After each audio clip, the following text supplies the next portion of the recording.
Nena, ¿de qué te acuerdas del Sendero Luminoso en los años 80? Bueno, en ese tiempo más teníamos todo radio, ¿no? La televisión casi poco, pero esas noticias se escuchaban nosotros en Radio Programa, que era el que se escuchaba en ese tiempo en todo el Perú. Y ahí nos enterábamos del Sendero Luminoso, ¿no? Con el jefe que era el Ismael Guzmán. Más atacaban por la sierra, por allá mataban a la gente, la colgaban a los árboles, familias enteras. A las autoridades en Ayacucho, por ejemplo, mataron al sacerdote, al alcalde, al juez, a todas las autoridades, y dicen que las pusieron alrededor del parque. Ahí como 60 personas mataron a los varones, les cortaban sus partes y les ponían en la boca como si fueran un chupón. Era demasiado abusivo lo que hacían en esos tiempos, ¿no? Se vivía bien horrible. Más por la sierra, escuchábamos las noticias por Radio Programa, que era más conocido, ¿no? Acá en el Perú en esos tiempos. Y en los periódicos que salían las noticias, la televisión casi poco, porque en ese tiempo más que los millonarios pues tenían televisión, los pobres casi no, vivíamos una pobreza. Después en Lima llegaron los coches bombas que ponían, también era pura matanza, hasta que ya comenzaron a investigar bien y lo cazaron pues a Ismael Guzmán. Lo llevaron a las islas, dicen por allá, lo tenían hasta que hace poco se escuchó pues que había fallecido, que lo habían traído, no se sabe pues cómo habrá sido, pero ya estaba bien viejo ya, pero fue horrible en ese tiempo del Sendero Luminoso, con el jefe que tenían ellos, que era él, pues, ¿no? Todas esas cosas horribles se vivían, pero más por la sierra atacaban, más escuchaba en la sierra la gente sufrir todo, ¿no? Ayacucho, Puno, Cusco, todo por la sierra era más. Acá nosotros casi poco. Se escuchaba acá cerca, pero así nomás que venían a las ciudades, ¿no? Como Olmos, a Olmos también lo atacaban fuerte. Llegaban, dicen, en camiones a las bodegas, se llevaban todos los víveres.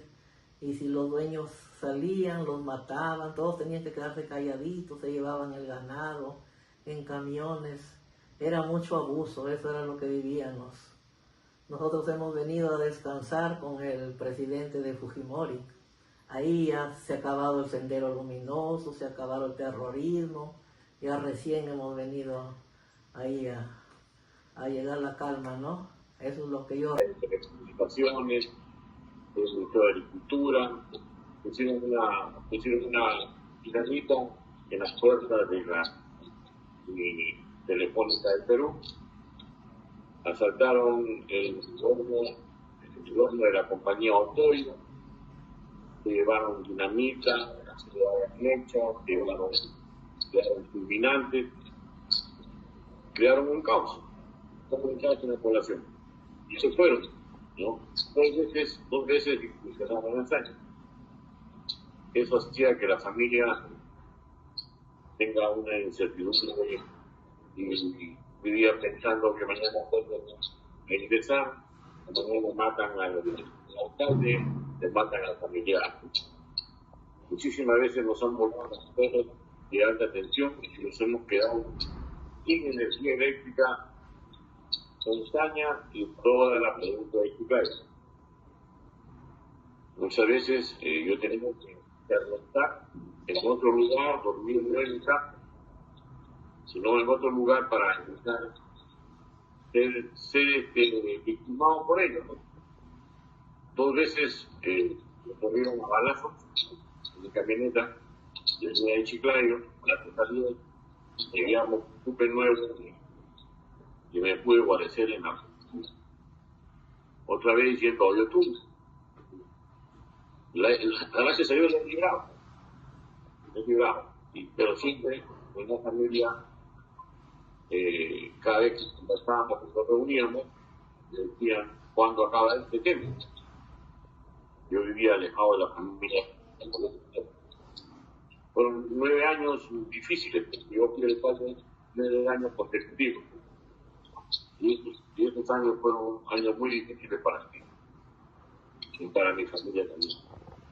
Más aún que el RTA incursionó en Saña, en la segunda incursión, llegaron a la casa de mi hermana, ¿no?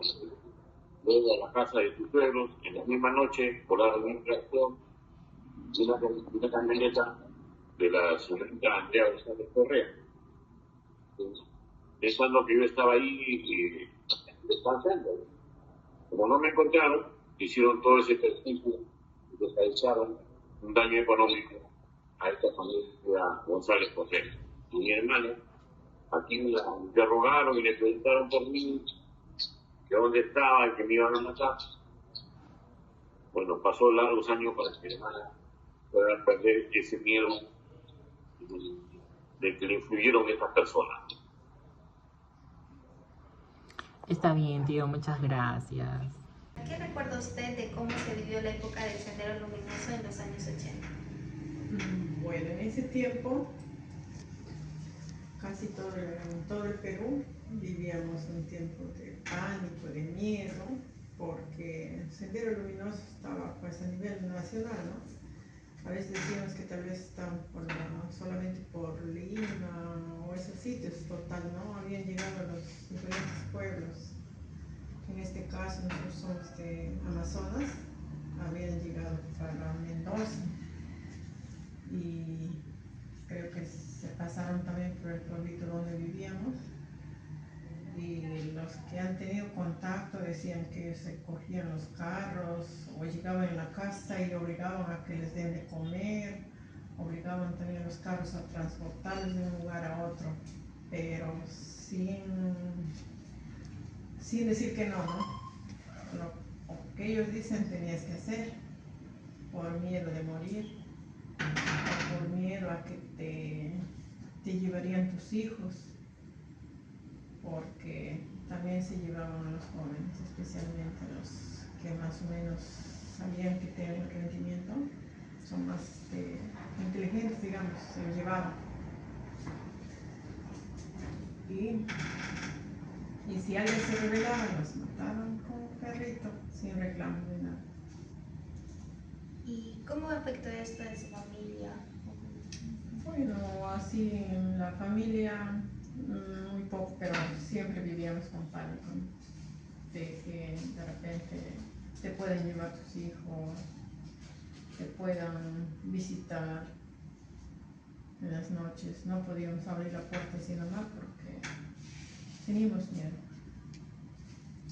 ¿Y usted qué recuerdo tiene de cómo reaccionaba la gente en ese entonces o qué hacía el gobierno? No sé, pero el gobierno también a veces decían que estaba a favor o a veces estaba, pero yo al final no sé qué pasó, porque en las noticias veíamos muy triste, especialmente en Lima, mataban, dinamitaban, mandaban coches bombas, hubieron terror. Ir a Lima, peor. Y en las noticias solo se trataba de eso. Cuando teníamos televisión mirábamos eso, ¿no? El país era un caos. Buenas tardes, en este video tenemos una entrevista que es a mi papá sobre el Sendero Luminoso en los años 80. Comencemos con la primera pregunta. ¿Dónde vivías en esa época? Vivía en Perocoto, Cajamarca. ¿Recuerdas si había apagones o toques de queda? Sí, se escuchaba demasiado que había eso. ¿Qué decían las noticias o la gente sobre Sendero Luminoso? Bueno, se escuchaba que derribaban torres, varias cosas que sucedían con el terrorismo. ¿Sentías miedo o preocupación por la seguridad? Sí, sentía miedo. ¿Cómo era la vida cotidiana en el trabajo, en el colegio, en el transporte? Era un poco medio temeroso, teníamos que regresar rápido a casa. ¿Recuerdas alguna historia o suceso que te haya impactado? No recuerdo. Y bueno, esas serían las preguntas de la entrevista, ya que mi papá no es tan de esa época. Y bueno, gracias.